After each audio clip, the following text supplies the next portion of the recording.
Hello everyone, this is Dr. Srikanth Yadav Pulgil. I'm a maxillofacial and facial plastic surgeon. I'm a chief consultant at Wowman Clinic, practicing at KPHP. So today మనము hair loss అంటే ఏమిటి, అంటే hair loss గల reasons ఏంటి. ఇప్పుడు చాలామంది కూడా complaint చేస్తున్న ప్రాబ్లం హెయిర్ లాస్. ఎవరిని అడిగినా కానీ హెయిర్ లాస్ అయితే అవుతుంది. అంటే హెయిర్ లాస్కి ఎట్లాంటి ట్రీట్మెంట్ ఆప్షన్స్ అవైలబిలిటీ ఉన్నాయి, అంటే హెయిర్ లాస్కి తీసుకోవాల్సిన జాగ్రత్తలు ఏమిటి, అంటే హెయిర్ లాస్కి ఏమేం రెమెడీస్ ఉన్నాయి, అంటే న్యాచురల్గా రెమెడీస్ ఏమున్నాయి, క్లినికల్ సైడ్ అంటే ఒక క్లినిక్ వెళ్ళి, అంటే ఒక డాక్టర్ దగ్గరికి వెళ్ళి మనం ఎలాంటి ట్రీట్మెంట్స్ మనం తీసుకోవచ్చు. ఫస్ట్ మనము అంటే హెయిర్ లాస్ అనేది మోస్ట్ కామన్లీ అంటే మనకి it's a part of the లైఫా, లేకపోతే నిజంగానే మనం ఏదైనా ప్రాబ్లం వల్ల మన శరీరంలో కానీ ఏదైనా ప్రాబ్లం వల్ల కానీ, లేకపోతే స్ట్రెస్ వల్ల కానీ, లేకపోతే ఇంకేదైనా ఇష్యూస్ వల్ల హెయిర్ లాస్ అవుతుందా, ఇట్లాంటి డైలమా క్వశ్చన్స్ అనేవి చాలామంది మైండ్లో అయితే ఉంటున్నవి. సో ఐ వాంట్ టు అంటే అకార్డింగ్ టు మై ఎక్స్పీరియన్స్ మనం ఏంటంటే ఒక హెయిర్ లాస్ అనే ఒక సబ్జెక్ట్ని మనం కొంచెం సింప్లిఫై చేయడానికి నేను ట్రై చేస్తాను. సో హెయిర్ లాస్ అనేది 99% of the hair loss cases అన్నీ కూడా androgenic alopecia. It may be in the females or males, అంటే బోత్ ఆడవాళ్ళలో అయినా మగవాళ్ళలో అయినా కానీ, అంటే సర్టెన్ ఏజ్ దాటిన తర్వాత most of the cases 99.9% of the cases they are androgenic alopecia. అంటే ఆండ్రోజెనిక్ అలోపేషియా అంటే ఏమిటి అంటే మనకు జెనెటిక్గా వస్తున్న ఒక సమస్య.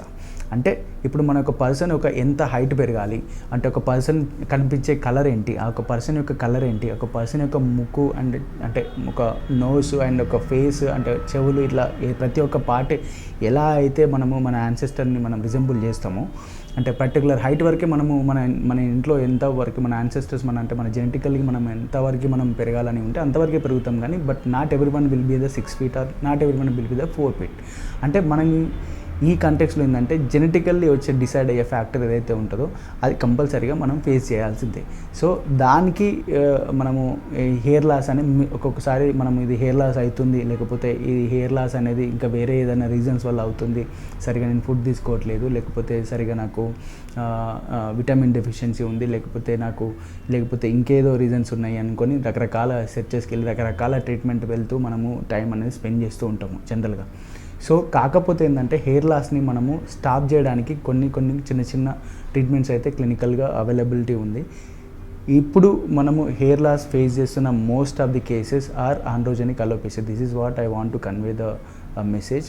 అండ్ రిమైనింగ్ హెయిర్ లాస్ అయితే 1% హెయిర్ లాస్ ఉందో అది మేబీ మీకు because of the stress factor అయి ఉండొచ్చు, ప్రాపర్ స్లీప్ లేకపోయి ఉండొచ్చు, లేకపోతే మీకు ఏమన్నా జిఐటీ ఇష్యూస్ కానీ, లేకపోతే సరిగా అబ్జార్ప్షన్ అయి ఉండకపోవచ్చు, టైంకి తినకుండా, అంటే సరైన ఫుడ్ తినకుండా.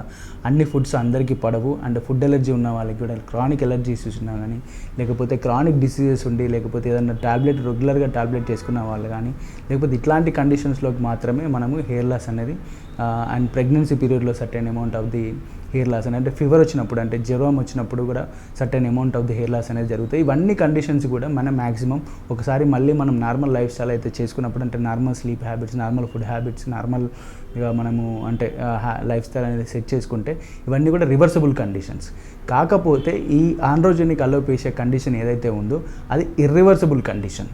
సో ఈ కండిషన్లో మనం ఏంటంటే కంపల్సరీగా మనము హెయిర్ లాస్కి అంటే బాల్నెస్కి, అంటే ఇట్ ఈస్ హెయిర్ లాస్ నుండి స్టార్ట్ అయ్యి బాల్నెస్ టువార్డ్స్ ప్రోగ్రెస్ అనేది అవుతూ ఉంటుంది. సో ఈ కండిషన్స్లో మనమైతే హెయిర్ ట్రాన్స్ప్లాంటేషన్ యొక్క ప్రొసీజర్ అయితే అడ్వైజ్ చేస్తాము పేషెంట్స్కి. సో ఇనిషియల్ స్టేజ్లో మనము హెయిర్ లాస్ అంటే ఫీల్ అవుతున్నప్పుడు, లేకపోతే మన ఇంట్లో వరకు ఉన్నా లేకపోయినా కానీ హెయిర్ లాస్ ఉన్నప్పుడు మనకు ఆప్షన్స్ అనేటివి మనము మెయిన్గా ఫోకస్ చేయాల్సింది ప్రాపర్ ఫుడ్ ఉందా లేదా, అండ్ ప్రాపర్గా మనము టైంకి అంటే ఒక సర్టెన్ ప్రాపర్ లైఫ్ స్టైల్గా మనం ఏంటంటే ఎలాంటి ఫుడ్ అంటే హెల్తీ ఫుడ్, మనకి easily digestible food, vegetable rich food అనేది తీసుకుంటే మాత్రం కంపల్సరీగా హెల్ప్ అయితే ఉంటుంది. అంటే ప్రోటీన్ కూడా ఎంత అయితే అవసరమో డైలీ అంతే వరకు కూడా తీసుకొని, అంటే స్లీప్ అనేది ఒకటి కూడా మనం కంపల్సరీగా మనము టైంకి కనుక అంటే మనం ప్రాపర్గా ఉండేటట్టుగా మనం మెయింటైన్ చేయగలిగితే కంపల్సరీగా ఎలాంటి హెల్త్ ఇష్యూస్ ఉండవు. నాట్ ఓన్లీ హెయిర్, ఇంకా మిగతా అంత బాడీకి కూడా ఎలాంటి డిస్టర్బెన్సెస్ అయితే ఉండవు. Thank you so much.